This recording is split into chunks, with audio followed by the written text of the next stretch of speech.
OK, let's move on to other issues. Have you spoken to the Prime Minister recently, in the last 24 hours? Why?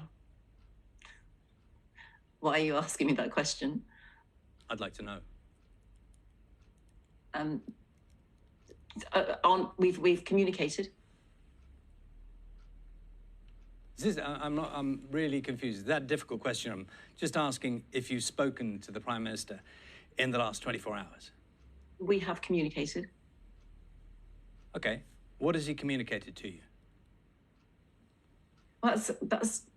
I'm not going to tell you the extent of my communications with the Prime Minister. I mean, I've answered your question. We have communicated. What is your next question? What's his mood? I'd say his mood was very, very positive, extremely positive. I mean, onwards is one of his favourite expressions. I think he's very positive. Has he changed? Changed what? His attitude. To what? To the way he runs the government. We're told that he sent out messages saying that, I remember the quote, him saying in the Commons, "I've got it, I get this," about things that have been done wrong. And the implication was that he was going to do business slightly differently. Indeed, he sent a letter to backbench MPs saying there's going to be more interaction. So my question is a pretty fundamental one, which is the impression we're supposed to take now that Boris Johnson admits that things should have been done differently, and I think that's his words, and I'm not trying to change any meanings around that.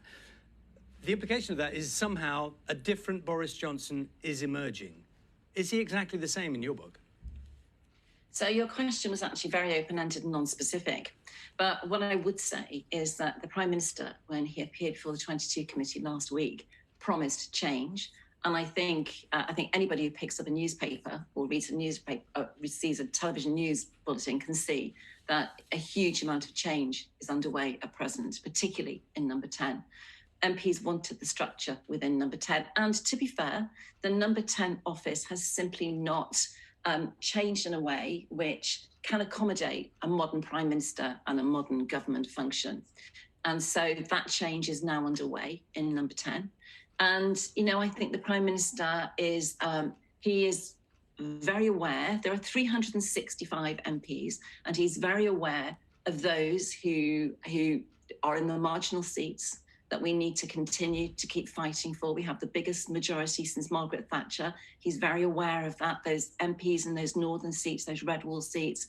He knows what we have to do to deliver for those. And I think that's his mood, is to keep on delivering in the way we have been delivering with the biggest back. Let me ask you a precise question. Do you think there's a coup? Do you think there is plotting by Rishi Sunak to replace the Prime Minister?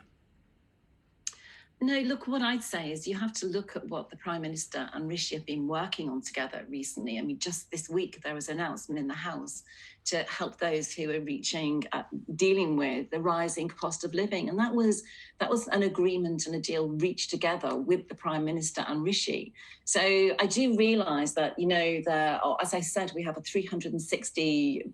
Okay, now I'm very mindful our time is limited. I don't want to repeat things. Let me, if I may, I want to put the comments of Nick Gibb, who's a former schools minister, I'm sure you know well, much respected in his role for many years. We've spoken to him many times here on Breakfast. And I'm going to read out, for people who haven't heard it yet this morning, his comments as he spoke about the Prime Minister. He said the Prime Minister accepted the resignation of Allegra Stratton for joking about a Christmas party that she hadn't attended, but he won't take responsibility for those he did attend. He goes on to say, "I am sorry to say that it is hard to see how it can be the case that the Prime Minister told the truth." This is Nick Gibb, Conservative MP, a former schools minister. What do you make of that? Well, first of all, can I just say the points you've quoted in that article, as you know, I find it interesting that people continue to comment on something which is now in the hands of the Met Police and is part of a police investigation. I'm not going to answer those comments. But what I would say is there are a number of MPs, ex-ministers, and a small number of MPs, many in safe seats, who are the same names that we continually keep to hear cropping up. And some of those names have been exercised to get tried to get David Cameron out and Theresa May out, and now trying to get Boris Johnson in. And the truth is, no Prime Minister will please any of those. But I need to ask you then, given what Nick Gibb has said, would you care to repeat your assertion that Boris Johnson tells